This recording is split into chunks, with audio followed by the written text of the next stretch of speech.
People have accused me in the comments of being paid off by YouTube to talk about how much better it is. Listen, we know why you got those 6 million shorts views, and it's because of A little sucky down to the table.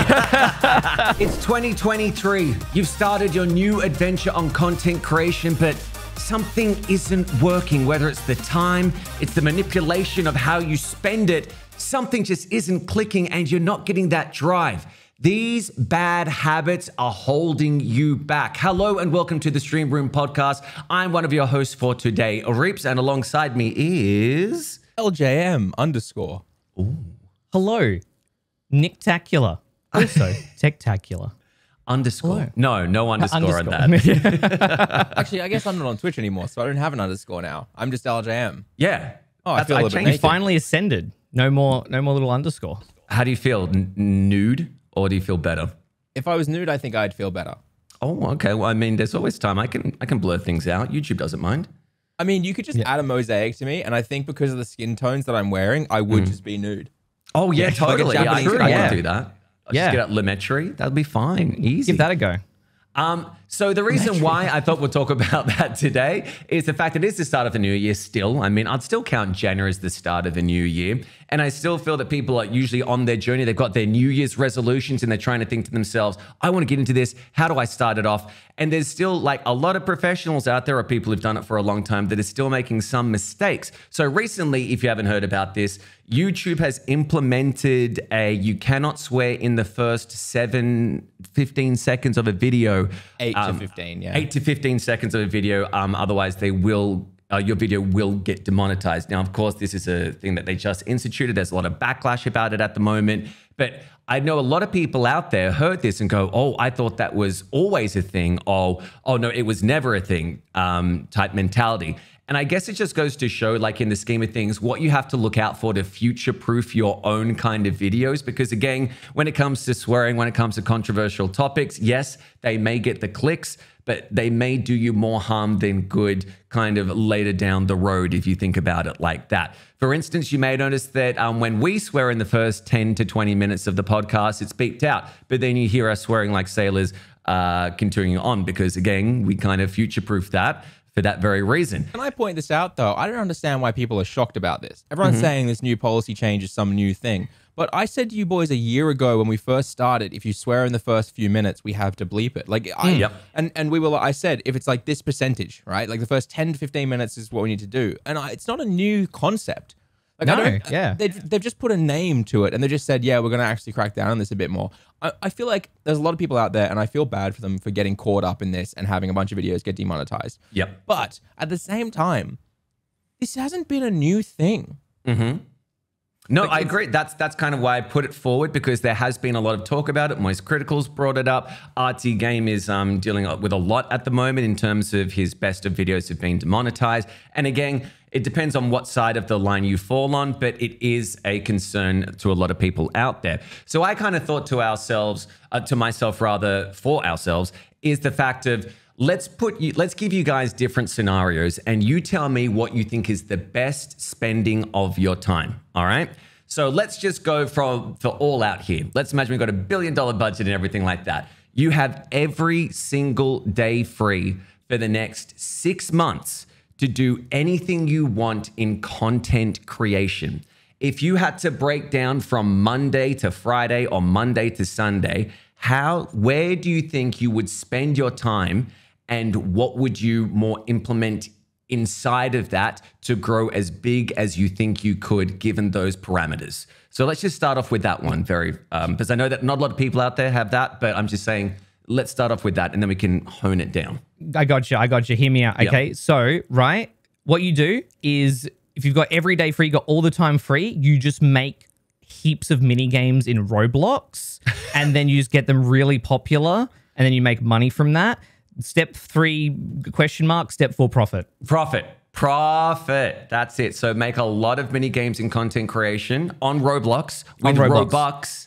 Yes. Is you get a thing of that and go with that. LJ, what would you think if you had every single day free? I mean, I sort of do have every single day free in terms of like, obviously I have wife and family and chores and stuff like that. I don't think I would necessarily change much, to be honest. I think my current process is really solid. I do my 3 shorts every week, or every second day I do a short. I do my video every, second week for LJ. I do a live stream every second week for LJ, but I also do Stream Scheme. I try to do Stream Scheme weekly. So like, I kind of do put everything I have into content. I don't think I would change much. I think, I don't know. I actually don't think I would change much. Here's my problem. I think I would spend more time critically evaluating. I don't have enough time right now to sit down and watch a lot of stuff back from like a critical point of view. I do, but I don't have enough time to really dig deep into it and like spend ages looking at the cuts and the timing between cuts and stuff like that. But I think I would probably spend more time doing that. But at the same time, now that I said it out loud, I think I'm probably fine, because I think the majority of people don't even bother doing any reflection. Like, I think majority of people just release for the sake of releasing. They never like sit back and go, how could I make this better? I'm a firm believer in that. Most people just release shit, and then they never try and improve that shit. Yeah. And I think think critical analysis, maybe, I don't know. Yeah. If you release a lot of shit as well, there is going to be one piece of shit that's better than the other piece of shit. And that one may blow up a bit more, and you're like, okay, I'm doing good stuff. But I think the problem is that people don't. No, I disagree with you a little bit there. Because I think even if one of them does really well, if you're just releasing without thinking about it, you won't know what part of the did well. Like, you won't know why it did well, and you won't be able to capture it. If you just release everything, right, and like that, I'm saying a lot. This is going to be a lot of bleeping. God damn it, freaks. If you release a lot of stuff, and one pops off, you think I'm doing well, but you don't realize the reason for it, because there's so much stuff that you've put out there that you're just kind of like, oh, they must all be good. But this one, they finally realized, that it worked, which of course is not the case. If you broke it down, you're like, this is why they liked it more than the other ones. But I don't, as you said there, not a lot of people do critical evaluation of it. Now, I guess the point of view that I'm going for is, if you've never done content creation before, right? And you've got that 6 months, every single day you have free to do it. What do you think is the best recipe here? Like, for me, I'm just going to throw it out there as like a base, and you can deconstruct it or whatever. I would say do half making videos, half streaming. Now, the only reason I say this is because you may not know which one you like more. If you think that you like making videos more, but you like streaming more, or you rather think you're going to like streaming videos and then streaming whatever it is, the vice versa of it. I think it's very important to know in that first few weeks which one you like more and which one you want to see as your overall goal. Now, keep in mind, I'm not saying that you should do it if you love streaming. It's going to be a lot harder to obviously get that following. But I think it's always nice to know that that is your driver. If you really enjoy doing it and you're like, this is how I'm going to do it, I have to then do X amount to get this amount of people to watch on the streaming platform. That is a good thing to note, because I think people just go into thinking, I'm going to be a streamer, and they never try the other one. Or I'm going to be a video creator, and they never try streaming. I think it's very important to know both sides of the coin, because you're going to, I would say, probably have to do both at one point or another. And if you've got like a strong value of what it entails, I think it's always a lot better to know. Maybe well, that's because most people don't want to be streamers or content creators. They just want to be paid to play games. Yeah, that's what that issue is. Like, if you want to be and like, okay, I was talking to someone about this. Is this a hot take to say this? I said this on Twitter the other day, and I got a little bit of flack. I was replying to someone. Someone was like, "Why does no one take these people's advice?" And they tagged me, and I said, People don't take. New YouTubers, gaming YouTubers, don't take, mine or Harris Heller or Big E or any of these people's advice, because most of them don't want to be content creators. They want to be gamers who get paid. Right. Which is also something that's been echoed by a lot of us. And I was thinking about that, and I feel like the people who stream and they only want to stream and they actively say, I will never create videos or I'll never do that stuff, I personally think that comes from a kind of very narcissistic place, right? Because the belief is, I as an individual should be able to just simply go live and do this without anything else, and that's enough for me to be successful in this entire sea of everything, right? I also think it could be a case of they just don't know better. They feel that... Oh, come on. Everyone at this point gets told it. Oh, for sure.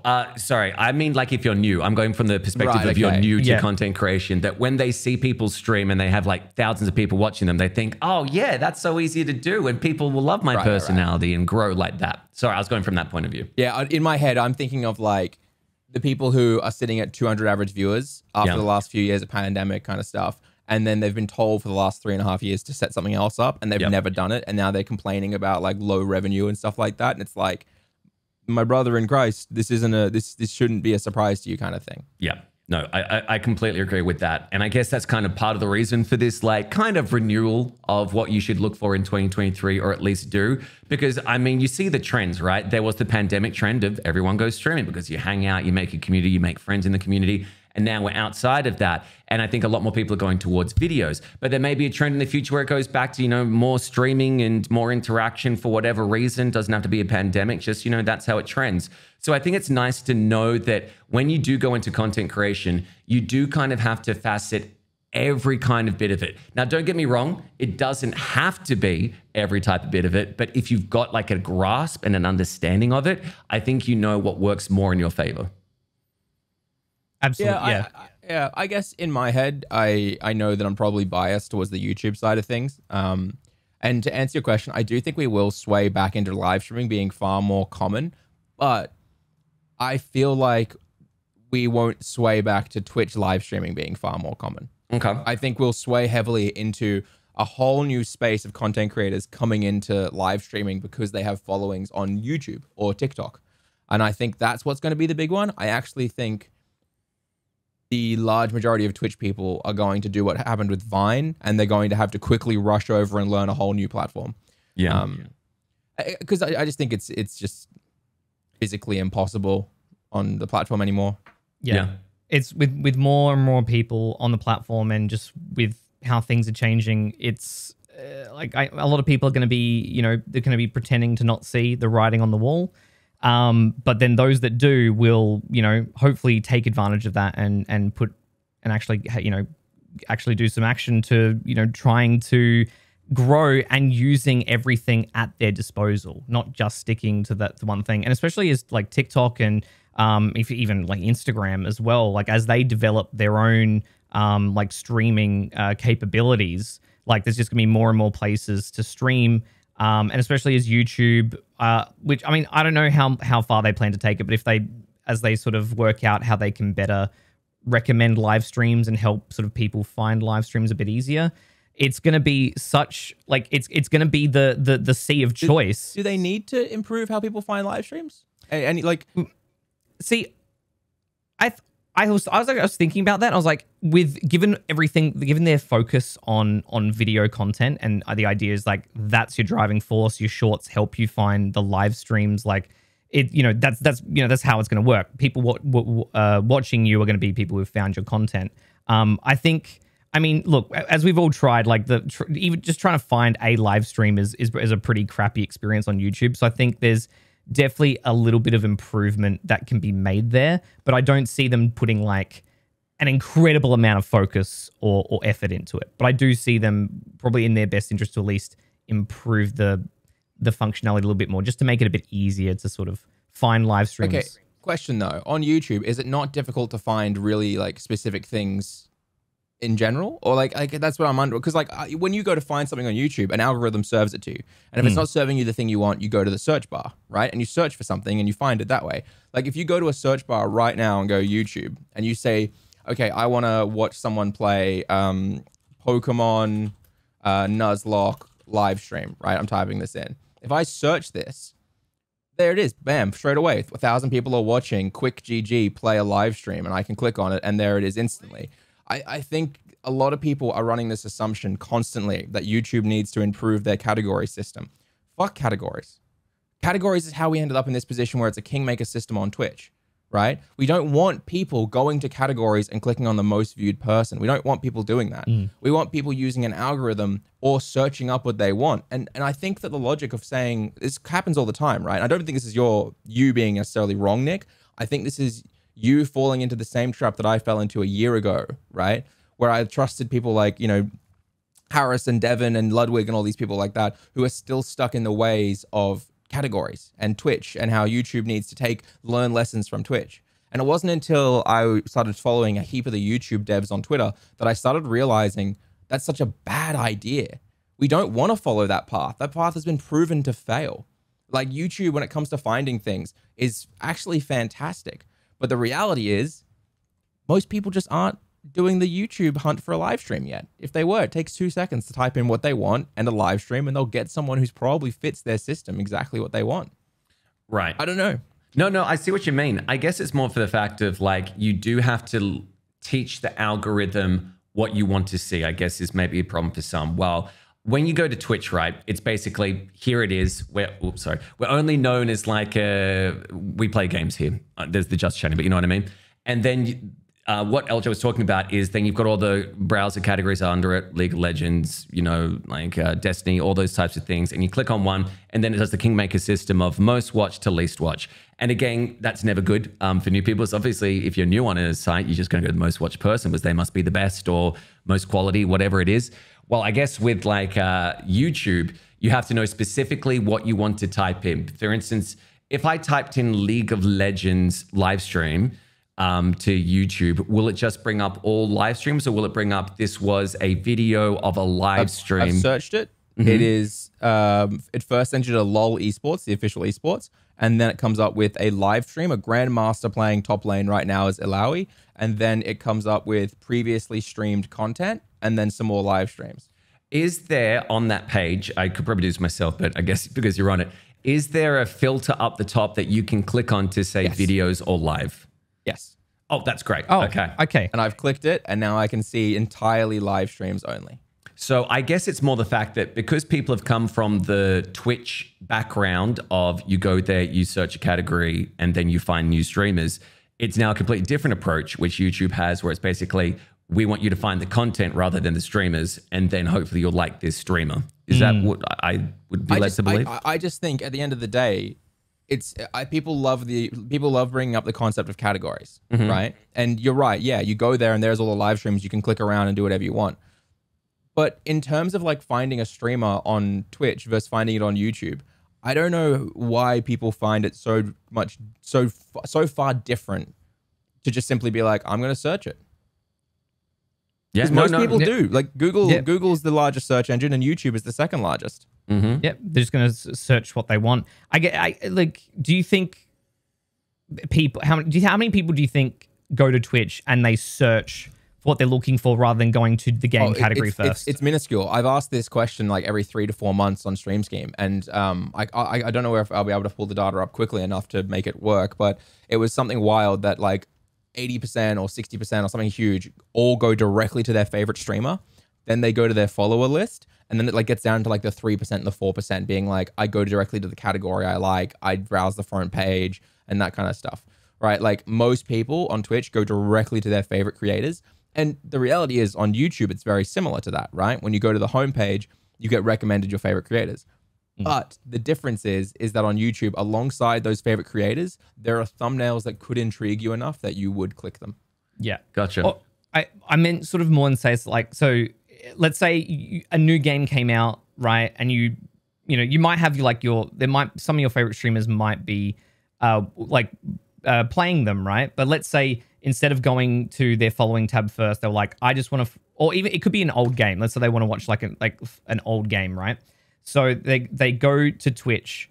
I don't know if you've done a poll for this specifically, but it's like just searching in the search bar X game title and then seeing what comes up versus saying. So the it category. goes down to like percentile, like tiny, like 2-3 percentiles. So that's what I was saying. Like we asked them how they go find streams, and it was like straight to my favorite, straight to the follower, to the category I love, browse top categories, searching. You know what I mean? Like it's like literally minuscule and tiny. And I think that just goes to show that Twitch's culture is, as what Reap said a couple episodes ago, is so focused on people going directly to the person that they enjoy. Whereas, which is inherently one of the major reasons why no one new is able to succeed on there without big collabs or external platforms. I completely agree. And even when you do get to the state of like, some people may see us as a success in terms of, we get X amount of viewers and they go, oh, that's so sick, I want to get there one day. It is still extremely hard to get new people to follow you and be part of that community because it's this big old kind of chasm they have to get through to first of all find you, and then second of all, see if they gel with that. And then third of all, because I think there's always the thing of like, there's people who follow you, but the biggest thing, which I think is so minuscule, is people who come back after they followed you. You know what I mean? Like, It's tiny too, isn't it? yeah, it's really tiny. You have the diehards, the hardcore people that have made the community what it is, and they're there for you, and you feel great. And then, when they start to live their life and, can't be on as much on Twitch, you're like, oh man. And you hope you can get that kind, we talk about the churn, LJ, that you said before. You need new people coming in more so than the other people going out, because otherwise it just goes down and down and down. And I can see that happening, all across of Twitch more so. And now it really is the time to kind of like expand your horizons of what you want to do. So back to the original point, I should say, is what do you think is the biggest mistake somebody can make if they're going into content creation and they've got a full availability to do it? What is the biggest mistake that they can make that will hold them back? I mean, if I have to be like really honest, Yeah. not being honest with themselves about whether or not they want to be a content creator or whether or not they just want to be paid to play games. Yeah. Like there's a very big difference between loving the process of coming up with an idea, creating the idea, releasing the idea, and enjoying that. And then and just wanting like, if you only enjoy it when you get lots of views, you aren't a content creator, right? And if it's just a big part of it. If you don't enjoy the actual process of doing it, you don't have to enjoy every process. Like, you don't have to enjoy every part of it, but you have to enjoy creating, right? Like, people miss the creating part. There was a guy on Twitter yesterday who was trying to argue about the fact that he was doing really well and he doesn't need to change anything. And I read through it and I looked at his post and stuff like that. And I was like, he's been doing this 7 months. He's uploaded hundreds of videos. He has 1,200 subs. His shorts are doing like 500 views, which, as we've all talked about, like anywhere between 0 and 1,000 on a short means the short kind of failed. Like, that's a fact of it. And he was so confident in everything he was doing. And it was like nothing. There was no story. There was no content. It was just him playing games and him uploading it, right? And I think the thing that wastes so much time is early on, people go, I would like to be a YouTuber and an influencer. But you kind of have to go to yourself, I want to create, right? Like, I want to create. And there's a big difference between people who like creating and who don't. And I think that's a big misstep. It's kind of like, I think the problem is that because it's so accessible to upload noise to the internet, that people have gotten the idea of being a content creator confused with just uploading shit. That's such a good point. Yes. Not everything someone creates is art, right? Like, this is going to sound pretentious, but this is going to make sense. If I make a really lovely painting, I'm an artist. If I scribble a little bit on a piece of paper, I'm not really an artist at that point, right? I'm just a guy who likes drawing, you know what I mean? And that's not an insult. But if I keep practicing and I learn and I really love the process, eventually I can get to the point where I say, I am an artist. You know what I mean? And I know that you can say whatever you want about it. I'm not trying to say that people who are starting out aren't, right? But there's a difference between me in the doctor's office scribbling on a piece of paper while I wait to go in and an actual artist, right? Yeah. And I think because the internet, you're able to upload and put as much out there, as much noise as you want, that people conflate the idea of, if you're uploading, you're a content creator. And I don't think that's true. I think it's a big mistake people make. If you're uploading, you're just uploading. It doesn't mean you're a content creator. Yep. That's a very good point. Yeah. That's like that. Honestly, that's some LJ laying down some truths, some real hard truths, because a lot of people, they get into it. They see like you said, just how easy it can be to do a lot. Obviously, starting a live stream a lot easier than going through the process of, creating an idea for a video, filming it, editing it, and uploading it. But at the end of the day, a lot of people, they just kind of will gravitate towards what they think is going to be the easiest thing to do, or the thing that they think will get them the almost like the quick rich scheme for content creation. And whether they enjoy whatever it is, like for example, like people playing certain game categories on Twitch, just because they think that because it's a popular category, and they think if they do that, like they can easily sort of get themselves. And while that might help them at the very, very start, it's not going to go well for them in the future if they obviously stay in that mindset and their only drive is to become bigger without actually enjoying the entire process of what they're doing, and enjoying the art of it, enjoying the notion of it. I think a good example as well is if you go onto TikTok, you can see people with like hundreds of thousands, if not millions of followers. And you think, oh, that's a content creator. And then you go into their actual TikToks, and it's basically like just socialites trying to dish dirt on another socialite. Like it's this big kind of drama farming station of just like, I'm not sure if you saw this the other day. There was a girl on like a London train, and she got filmed, and, you know, it all blew up because she was, you know, like just throwing insults and was like a big old character. And then, of course, she did a TikTok explaining what actually happened on the train. She's got 100,000 followers because of it. And you think, is that a content creator, or is that somebody who has obviously got a following because of what they've done in the world of, you know, what is, I would say, drama at the moment, or just, you know, something that's like relevant because of the internet, right? And I think you have to make a clear distinction of what a content creator is. And in my eyes, a content creator is somebody who takes a piece of media and and sculpts it into something that is, one, entertaining, two, informative, and three, has an overall narrative that you're like, wow, that is so cool. That to me is what a content creator is. They can take something and make it into a story.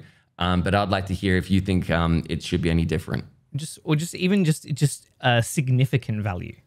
Like just anything significant. Like what you described is like, okay, so the value from that video is just like them telling the story. Yeah. And then, but at the end of the day, there's just a story. But like, yeah, I agree with you saying in terms of someone who is creating good content, like is actually, whatever it is, whether it's entertainment or informative, that they are providing a really good amount of value, like something that someone can actually take away. Whether it was like they just really enjoyed that video, it's like, man, that was really funny. I'm like, I want to show this person to my friend of mine, or something was really informative. They're like, this was really cool. This was great. I'm gonna watch this person more because I really understand what they're saying and they convey it well. Just, you know, things like that. Agreed. All right, so let's bring it on over to another thing. So we've done the whole thing about, if you have all the time in the world free, what do you do? And I think it's pretty safe to say that you would experiment. You'd do shorts, you would do videos, and you'd do streaming, right? Because you've got all the time in the world. But obviously, that is not the case for, I would say, a majority of people. Let's just say that the only free time you have is after work, right? Let's just say you've got a full-time job, you finish at 5, you get home at about 6, whatever it is, and then you've got, you know, the rest of the night to whenever you needed to sleep. What do you think is the best approach to take? Keeping in mind that you've also got weekends or 2 days free to do whatever you want. What do you think is the best approach if you want to dabble into content creation, or at least try and make it viable for the future? What steps should people take in terms of trying to set themselves up? I mean, here's the thing. People are very daunted about getting into YouTube. Like, obviously, if that's the case, they shouldn't stream, right? That's just a hardcore fact. If that's the case, you should not stream. There was a guy the other day talking to me, and he goes, yeah, really struggling to be consistent because I'm in the military. And I was like, my man, just don't stream. Like, I was like, just do videos and stuff like that. And if you get a big enough following and you do well enough in the video side of things, then eventually you'll be able to stream and not worry about that kind of thing, right? And he was like, yep, bet. Okay, let's do that. And I think a lot of people get really daunted at the idea of doing videos, but there's this perfect concept now of you can tell stories on shorts and learn to edit from them. And I think I've said this many times. If you're just starting out, create a 30 to 60 second short, right? And make it as good as possible and learn and follow all the same advice you've been given about videos, but for shorts. Tell a short story, a hook, retention, payoff, right? Make it good and put all your value into it. Narrow it down to a niche. Do those things. And you can do, you know, once you first start out, it might take you a day or two to make a short, right, from scratch. But as you get into it, you get templates, you learn how it works, you figure things out, you can start making 3 or 4 a day. And then you can start making like 8 in a couple hours. Like, I made 7 shorts yesterday in 2 hours, right? That's like a whole week's worth of content there. And then it's like, okay, so you start building your audience. And then once you start, then when you try and make a full video, you're going to go, holy crap, I'm really good at editing. And the reason was, as I said a few episodes ago, you had to do hard mode, but easy mode. You had to learn how to do a really good story in 30 to 60 seconds, right? Which is hard, but also you only have to do 30 to 60 seconds of content, so it's easy. You know what I mean? And I don't just mean cutting clips. Like, yeah, you can do the lazy just cut clips thing, but I mean like create something new from scratch. And you'll understand it. And I think that's the biggest thing. If you're working 5 days a week, you only got after work and weekends. Start by, on the weekend, sit down, come up with 5 ideas for shorts, record those 5 ideas, and then spend your week cutting them down into the thing, release them, and repeat, and just keep doing that. And pay attention to what worked, what didn't work, what was your average view duration. You know what I mean? Can can I boost my view duration from 85 to 86% on the next release, right? Like a serious question. If you're listening to this, have you actually looked at your retention rate, if you're listening to this, of your latest release and then looked at the different parts of it and gone, how can I increase this retention rate by 2 seconds on the end or 2% here or there? Because I think a lot of people go look at their analytics and they go, cool, I looked at my data and my retention rate was 55%. I need to make it better. But they don't go, okay, I spent 3 seconds at the end of this short saying, tune in next time. What if I just cut those 3 seconds and I got an extra 8% of my retention rate back, right? Yeah. People don't do that. People love to pretend like they look at their analytics and stuff like that, but they don't. They just look at them and go, cool. It's very true, because I did that the other day in terms of I went into like the deep details of the shorts. And you can see where it like dips down and you're like, oh, that was the bit where I was talking. And they preferred more to see, you know, what the outcome was. And because you need to inject yourself, obviously, for personality, but you also need to know that what's the driving force of the short? Like, what are people there for? What do they want to see as the payoff? And sometimes it doesn't just have to be you. And that doesn't make you a bad person. Like if people are dropping off when you're talking, it just means you have to like kind of layer it out a bit more, you know, figure out a different way of getting to that point. And you're so right there, LJ. And people just, I don't even think people go into the analytics, mate. I think people just look at the view count, like how many people have viewed it and go, all right, cool. Now on to the next one. Sweet. But yeah, that's a big mistake. That is a huge mistake if you don't actually use all the tools that they give you for shorts. Like that's crazy, isn't it? A 30-second short, and they can tell you retention. They can tell you where people dipped in, dipped out, click subscribe, all this stuff. It's mental. A really good example is I released a short the other day called Wonder Trading Until I Get a Pokemon with a Firm Handshake. Okay? And I wonder trade once, I get an Orthworm back, and I say, he doesn't even have hands. Next. And I wonder trade again, and I get a Mukahita, right? Who's like a fighting type with these big gloves on. He's a hand, so it works. And I say, that counts. And then I say, he wouldn't just shake my hand, he would break it. And after I say that counts, you see the retention start to dip, right? And I go, of course that's dumb of me. I added 3 whole seconds to a 27-second short that didn't need it, right? Yeah. And you're like, and it's like, or I could have said, he'll break my hand. That counts. And that fits. You know what I mean? And I know that because I looked at the retention properly and I thought, how can I make this better? How can I do this properly? How can I keep people going? And I just don't think people do that. They go, I'm too scared to get into videos. I'm just going to stream. It's like, okay, make shorts. Just only make shorts. And then keep actively trying to improve, right? Don't just make them because you're like, I got 500 views. Because bad news, 500 views on a short, you made a shit short. Right? And we have to be aware of that. I've made shit shorts. I know I've made shit shorts. And I think that's the thing, isn't it? Sorry to interrupt. Very quick. You've got to be self-critical. And that's the hardest thing to do because sometimes you don't want that. You just want to kind of put stuff out there and not, you know, take responsibility more so than the fact that it failed. You don't want to go deep dive into why you failed because obviously you feel a bit bad. But I think it's a thing of if you do fail, I say in quotation marks, and you do deep dive and you do get self-critical, that's how you become like the success because you're the only one who goes out there and goes, this is how I can improve. This is why I'm going to improve. And now I see the retention rate. And I did that because I actually deep dived and thought, no, this has to be cut out or this has to be left in. Yeah. This guy in the Discord this happens every day in the Discord. Someone will say, man, I'm getting great traction on my Twitch VODs. I go live, I get 2 average viewers, and then my Twitch VOD gets like 50 views later. And then I have to be like, hey, you've misunderstood what a Twitch view is, and those VOD views aren't real people. Every single individual bot, every single individual person, if a person leaves and comes back 10 minutes later, all of that counts as a view. You didn't get 50 people watching your Twitch VOD. You got 50 live views on your Twitch stream, and they get added to the VOD later. And every single time people go, oh, that's so disappointing. Oh, that's crap. Oh, I wish that wasn't the case. Oh, I was so excited. And I say the same thing every single time. Don't be upset that you learned you were wrong.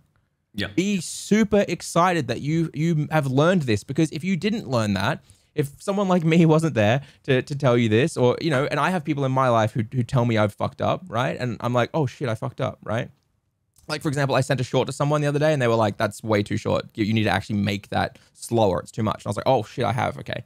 But I say to them, don't be upset that you're wrong. Imagine if you spent the next 3 months only streaming because you believed you were getting traction on your VODs. That would be so much worse. Instead, you spent 2 weeks believing it. Someone corrected your mistake. It's not disappointing. It's a good thing that you can turn around and be like, fuck yeah. okay, Yeah. I was wrong. I'm going to start doing it properly on another platform now. Yep. Yeah, that's the response that you need to have. It's like, oh, that's how it works. Oh, okay, cool. All right, I need to reevaluate my approach and what I'm focusing on. That's exactly what it needs to be. And touching on the analytics again as well, it's like you have people that, like you mentioned, they look at the views and then that's about it. Or they say, oh, this only got 100 views. It kind of sucked. I'll try and do better next time. And then you have another segment of people that will go into that analytics section, and maybe some of them might not fully understand what they're looking at or how it works, but then they don't bother to try and figure it out. Like they don't bother to try and learn and search like what it actually means. Look up for videos on explaining what those analytics are and what they're telling you. I think a lot of people just don't want to put that work in just to even understand certain things. And to be honest, you don't even need to hunt for it anymore, because YouTube has done such a good job at teaching people in their studio what their analytics mean. Like literally anywhere on YouTube, there are all these little question mark circles. You just hover over them and they'll be like, hey, here's exactly what this is. And if you want, there's an FAQ here that'll teach you even more things about it. And there's a whole YouTube channel called Creator Insider, or YouTube Creators, or Team YouTube. And we have videos there that aggressively go into every little thing you need to know. It's a very interesting type of business, because YouTube knows the success of their website comes from the users that actually put content on there. And if every single user who puts content on there is amazing at what they do, they're like, fuck yes. So of course they're going to keep giving you that information, because they get more ad revenue, you get more ad revenue. It's this very like back and forth thing, which you may not be able to say against other things. But also I'd like to point out another big mistake, another huge mistake that I always see and always drives me up the wall, is when people say, oh, I wish I knew how you did this, whether it be an effect, a subtitle, a cut, a transition. And I'm like, brother, sister, whoever you are, please go onto YouTube and type in, how do I do transition effect? How do I do subtitles? Because it's all there. Like even me, I'm just like, oh, I forgot, how do I make the spherical look like this? I type it into YouTube and I learn immediately. I don't think people want to do that research, or they want to learn that new skill. They're just like, oh, that would have looked so much cooler, but it looks fine as it is. That's two things, right? You've touched on two things. The first is a rule of SEO, which is people don't know what they don't know. So one of the guys on the web team is trying to create an article about DSLR cameras for streaming. And I was giving him some tips and saying, I use an A7 III, but that's like a professional tier. No one needs that. An all-rounder could be the A65 or A6400. And then the cheap budget one is the A6000 or the A6100, right? Which those are like the cheaper ones. And they all work, but they're on different tiers. And then he went away, he wrote this whole article and he showed me it all. And I said, just a heads up, man, you're gonna have to change like 80% of this because you keep calling these cameras DSLRs. And I know that's because people are searching DSLRs for streaming, but all the cameras that you talk about are mirrorless, which technically aren't DSLRs. And he was like, what? And I had to explain that. And that's because, again, people don't know what they don't know. So you have to target what people are searching for, which is stupid because people are searching things like YouTuber cameras, live streamer cameras. They're searching that. They're not searching mirrorless or DSLR, because even those are an extra level up. And what we do is we have this thing called a funnel, or normally a funnel, but it's the best way to explain it, a funnel, right?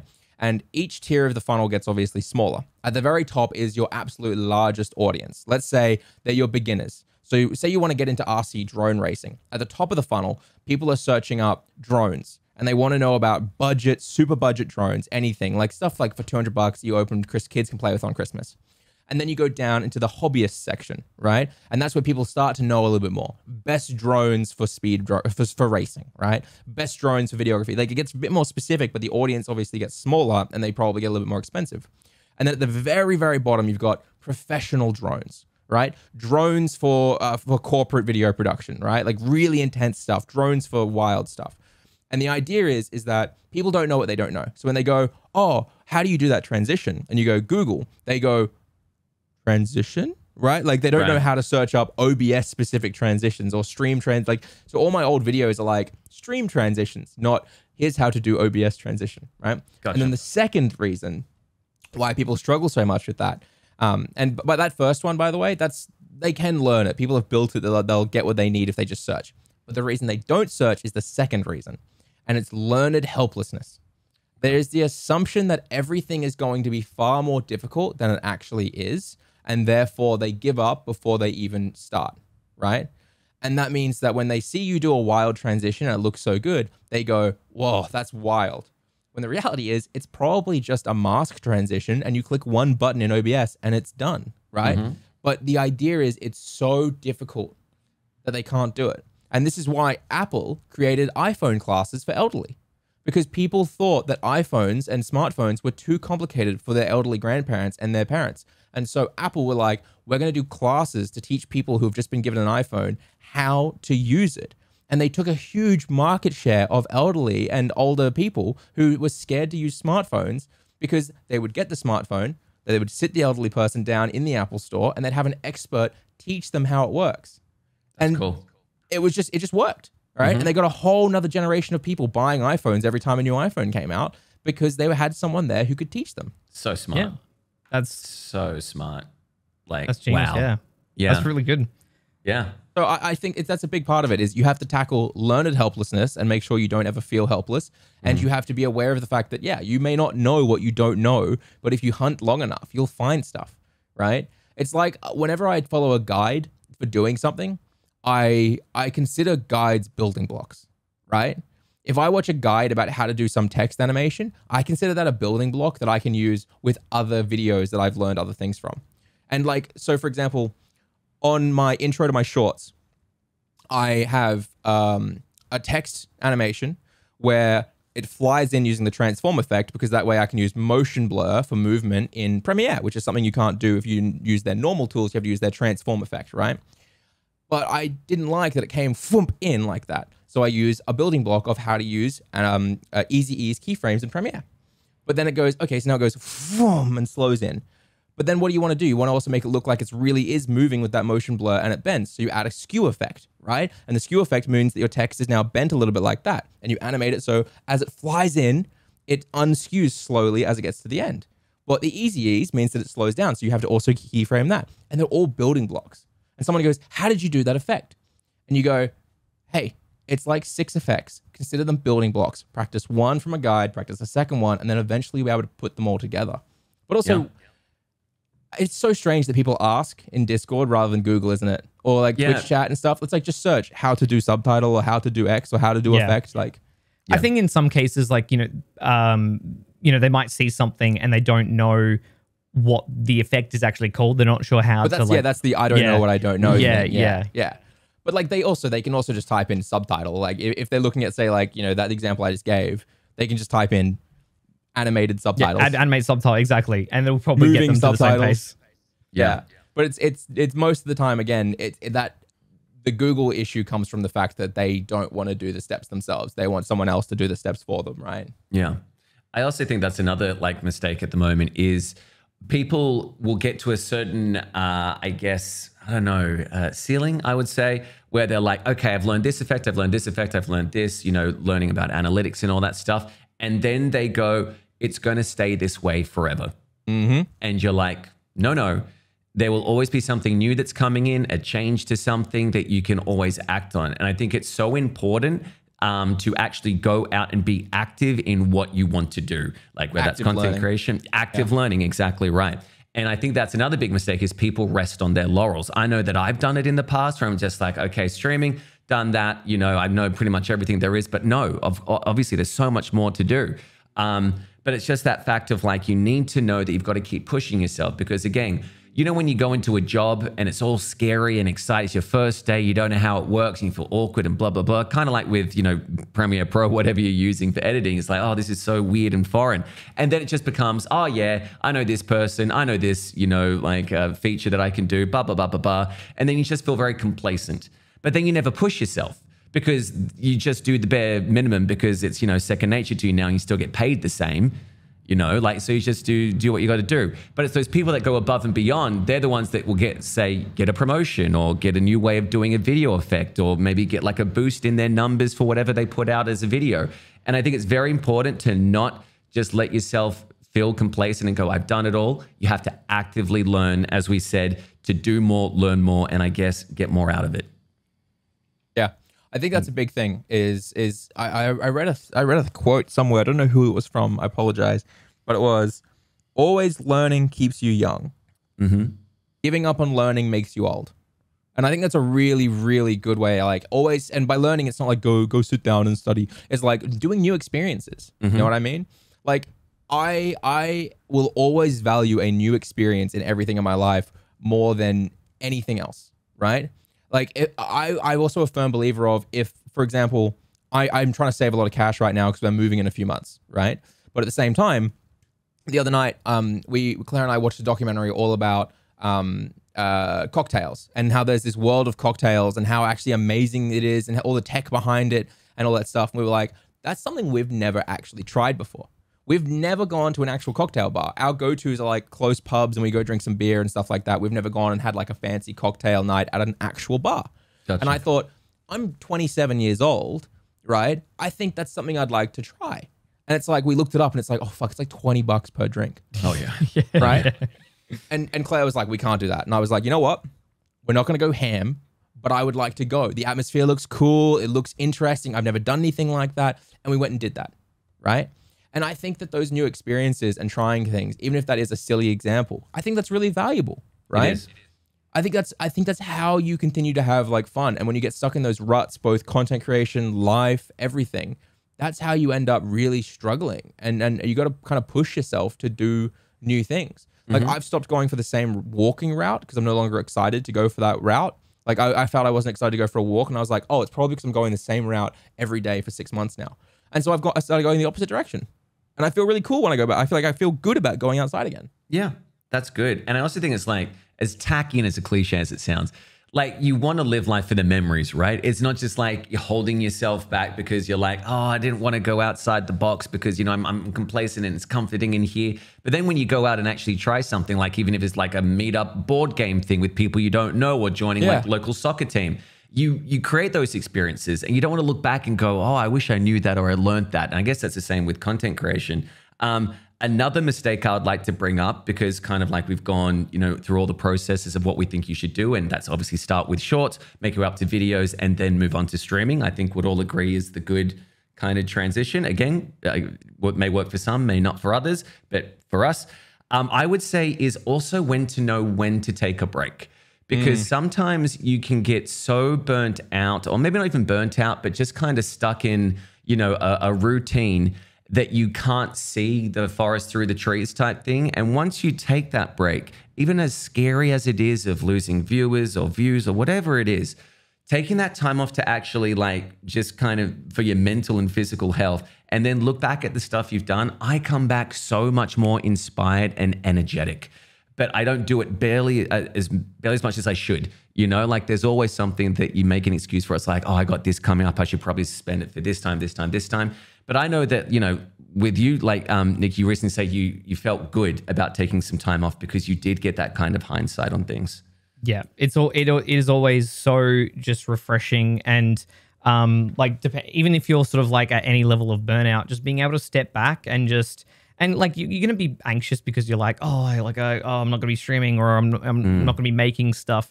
But when you get over that initial hurdle and you just strict with yourself, like I'm just gonna relax. I'm gonna take a bit, and then I'll get back into it, feel refreshed and ready to go.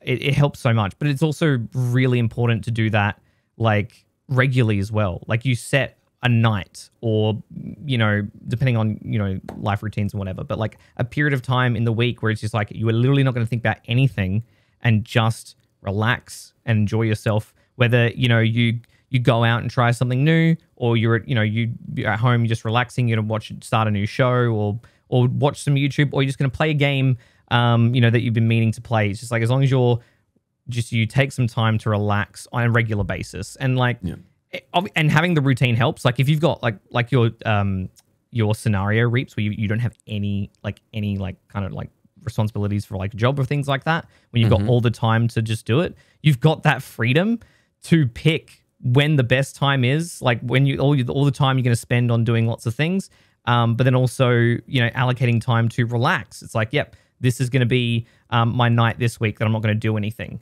And, you know, it's like, oh, and you know, I've got friends that I want to try and catch up with some friends. So I'm going to go out on that night and take my mind off things for a bit. It's like really, you know, focusing on the balance is important. I'd also think another mistake that people make is, say they do make it in content creation, you earn enough money through whatever means that you can fund yourself, right? Like it's your full-time job and you are funding yourself. I think another thing is it's like, oh, done, you know, like this month, done, made enough money, great. But as we talked about with taking time off and obviously being your own boss, you are beholden to yourself and the community that you've built. And it's not just like you're going to continuously get paid the same amount each and every month. It's going to fluctuate heavily. And I think that if you know that's going to fluctuate, you need to have that little nest egg at the back. So there may be a really good month where you make such, oh my God, I've made so much money. I'm going to spend it on this, that, and the other. You're like, it's all going to be on the up and up and up. There are going to be those months and times when you're not going to make that type. You may fall under the median, you know, wage that may be set nationally. And I think it's very important, like from a financial standpoint, to not touch on the fact that please, please, please, please save your money. You may make it really big and you don't have to worry about it. But I would say a majority, 99.999% of you, please just be very careful because you are going to have great months and you're also going to have very low months. It's not a reflection of you or anything. It's just be careful with how you spend your stuff. I think we can all attest to that.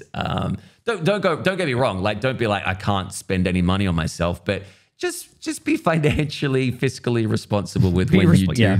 Just be responsible, I think, is another big touch point because you see all those big people who like gamble millions of dollars and, you know, those people who were big back in the day on YouTube, like you look at Boogie recently. Do you know that guy? He played this character and basically he was big in terms of like huge following. It was like Boogie 938. I forget the actual thing. Yeah. And, but now he is like bankrupt. He's asking his viewers for money so that he doesn't foreclose on his house, that type of thing. It's not a good state of affairs. And I think that nothing lasts forever. So just be sure that you know the kind of parameters that you have is what I would say is another big mistake that people may not talk about as much. Because again, when you're a small-time streamer, obviously you're just happy to get a paycheck. And then when you get like a paycheck to fund yourself, you're like, yes.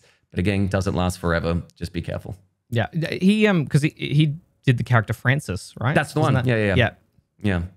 And it's I didn't know about that, the recent stuff. Yeah, that's really sucks. But like it really goes to show. I mean, we've talked about Ludwig and how he's looking towards the future. Like he knows himself he's not going to be able to do like all of this forever. Especially with streaming and that kind of thing. So he's really looking to ensure that he sets himself up for the future when he's just not doing a lot of this stuff anymore. So for days, like he's setting himself out. And as we've always as we said in the past, Ludwig said he only had a 5-year plan to stream. It's going to be 6 years because of his contract with YouTube. But I think he knows that everything has a finite life cycle when it comes to being an influencer or whatever you want to say, content creator.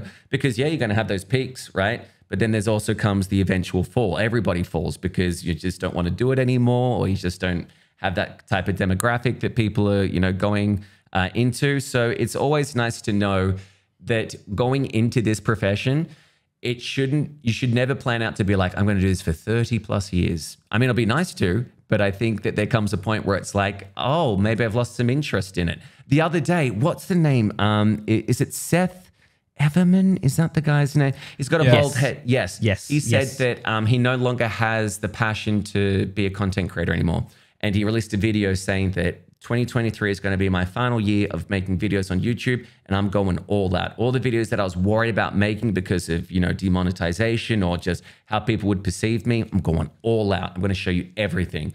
And I've been watching it, and it's like you can see he's rejuvenated because he knows that he has only one more year that he's given himself to do what he wants to do.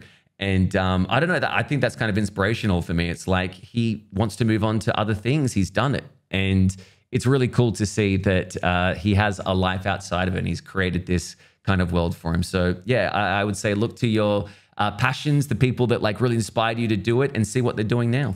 Yeah, I think it's really interesting. I think it's really interesting watching how people transition out of content creation and what their jobs tend to be. And I think a lot of people also really struggle when they transition out of content creation because they've worked for themselves for so long that they get really frustrated. But one person I think is really interesting is Sips from the Yogscast. He was like a massive YouTuber back in the day, like millions on every video, everything. He was pumping no matter what. And it wasn't just Minecraft. He'd do all sorts of games and it would do really well, like massive channel. And he walked away from that and was like, I don't like YouTube anymore. I'm just going to stream. And he streams, right? And he averages between 3,000 to 6,000 subs, right? Depending on what he's doing. If he plays Minecraft, he'll blow the fuck up and get shitloads, right?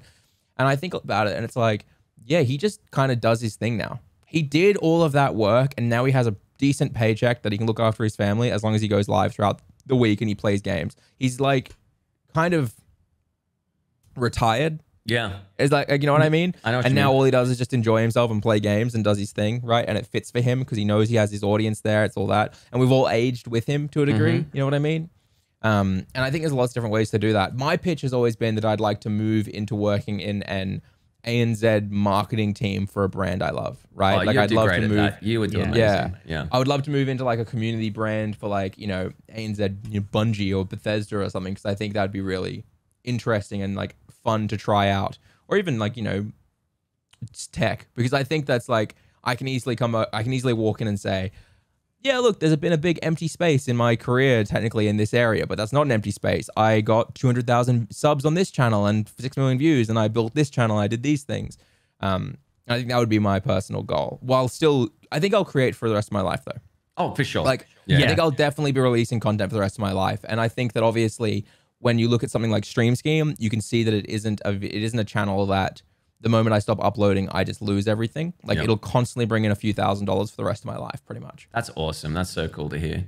But that's the power of YouTube, right? Like that's what it is, you know? And there, like I go back and I still watch YouTubers from 10 years ago and I watch series that I love. That, like, you know, like we do it, right? Like I know, every now and then you'll go back. we're talking about Gassy Yeah. Mexican and the Morgan Freeman thing. Yeah. Yeah, like people go back and watch that stuff. Like if you go to someone's Social Blade and you look at someone like, you know, if we looked at like, let's do Sips, right? He hasn't uploaded a real video to his channel on YouTube in literally years now. He's thrown a few clips up, right?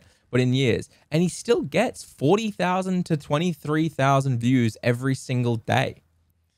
Damn. That's Like he's doing gaming, so all of that gaming CPM is probably lower in the terms of like it's probably like $9 to $10 compared to Stream Scheme where I get $20 CPMs. Yeah. But so for 20,000 to 40,000 daily views, he's probably making anywhere between like $100 a day to $200 a day. That's nice, man. Just imagine that. Just passive income. Yeah. But you don't need to imagine. We can all do it Oh, right I know, now. Yeah. for sure. The whole episode is about where we would devote our time to, and that is the joy of YouTube. Is you devote your time there. Yeah, that's that. I could see you on the marketing for YouTube. You know what? I think you'd do great there. I mean, people have said that. People have said, I've accused me of my last few videos. People have accused me in the comments of being paid off by YouTube to talk about how much better it is. And the issue is I don't need to be paid off. It's just inherently fucking better. Listen, Like, I didn't want to bring it up, LJ, but we know why you got those 6 million shorts views, and it's because of the little old thing. a little sucky under the table. Oh, God. They call me the Gork King. Oh my god. No wonder. Shit. He's putting those DSLs to work. Yeah, that's right. But I'm glad you mentioned it because it reminds me of literally a conversation I had with my dad yesterday. I went to pick him up from work, and my parents are very old fashioned where like they really don't understand this whole landscape. Like they truly they don't. And then they sometimes like, you know, I'll try to explain things and some couple of things will stick, but ultimately it's, you know, mostly out through one ear and out the other. And, you know, we were just talking with my dad and he was sort of asking how things were going. And sort of like, and I explained to him sort of like the concept of why, you know, YouTube is much more sustainable in the long run. And it's not the best, you know, comparison example, but it's the only one I could think of at the time that would make sense to him, where I was like, look, you know, back in the day, right? You know, people like if they worked hard and had a lot of money, right? They would buy a investment property and then rent it out because it'd be initial purchase, but then, you know, they rent out the house over the years and they make that money back on the purchase and then they continue making money from it, right? Kind of you like standard practice of that kind of thing. And I said to him, I was like, YouTube videos work in a similar way. And I said to my dad, I was like, I'll put a lot of work into a video now, and you know that'll obviously, you know, hopefully do well in the short term and generate income and things like that. But I said to him, like, that video will always be able to be back and watched and be found by people. I said to him, like, a video that I released a year ago you know, could still help generate like income like as time goes on.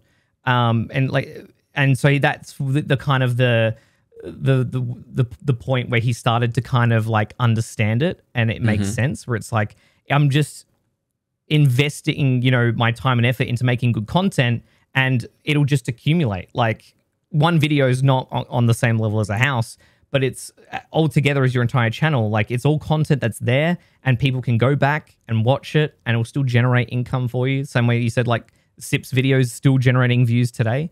It's all going to continue being there, evergreen. It's why I just don't understand the conversation. Like, not ours. It's why I don't understand why I still have to have this conversation with people on Stream Scheme or with like large creators who are streamers, right? They'll sit there and they'll say to me like, oh yeah, I'm just a little worried about revenue. And I'd be like, oh, well, have you considered just like, you know, focusing on YouTube? Or they'll be like, I uploaded the video and I did really well. And I'm like, oh, cool, you're gonna capitalize? And they'll be like, 6 weeks later, yeah, I just uploaded my second one. Like, I just don't understand why the conversation still keeps coming up when we know and have proven for years now that a YouTuber doesn't need to have a Twitch account or a Twitch stream.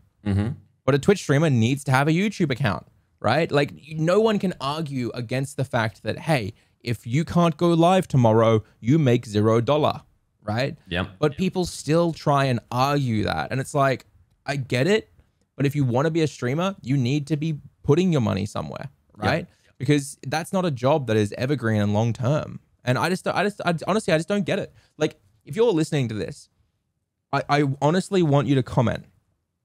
Why are you prioritizing streaming rather than releasing videos? Because other than, I just do it as a hobby and I enjoy it. If you're doing it seriously as a career, then I see no reason why you should spend more time on streams and videos. I just don't get it. Yeah, no, I think you're dead on. And I know that I'm seeing that in terms of, I've released a lot of videos in the past and then I fell off in terms of releasing videos. And now it's kind of like, no, this is my focus. As I said, when we did our goals, you should listen to that podcast as well, 2023. I'm kind of like setting up for June as kind of like that big moment. Like I give myself 6 months to try and create like a biome, my own kind of world on YouTube. And then obviously, you know, migrate everything over to that, which is great because I know that a lot of people can't just drop Twitch and go straight over to YouTube if they're making an income on Twitch. Yeah. But I also understand that you can apply more time to the other. And that's what I think a lot of people are not doing. Or they just feel like, oh, you know, I'll always get enough money or enough precedent over here on Twitch that I don't need to do that. And I think that is a big mistake. Well, let's be real. After the 4th hour of your live stream, most of chat is dying down or you yourself are dying down, right? You don't need to be live longer than 4 hours, right? And if you're like, I just don't have time, and you're sat there and you're still streaming 8 hours every single time or 6 hours every single time, and you're doing all of that, it's like, do you really want an extra 300 average viewers on your numbers every month, or do you want to have an actual long-term career? Yeah, and that's the harsh reality that you bringing up now makes me go, yeah, obviously I've made a huge mistake over the past years where I didn't Sorry, I don't mean to be. No, I'm not trying to. I'm talking about people who are comments. Crisis mode. As we talked about, like, there's also the self-reflection where you have to take on those mistakes and go, yeah, I should have done more. I should have done something different.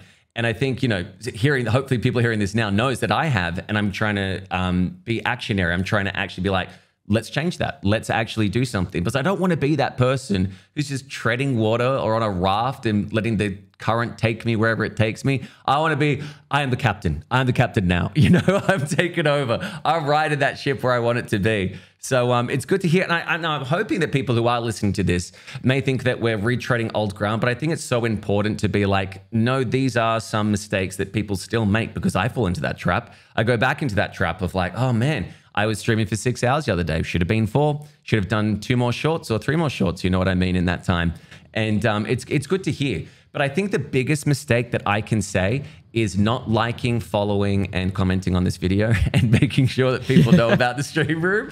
Probably the biggest mistake that you could probably make in your life. Absolutely. Yeah. Agree. Yeah.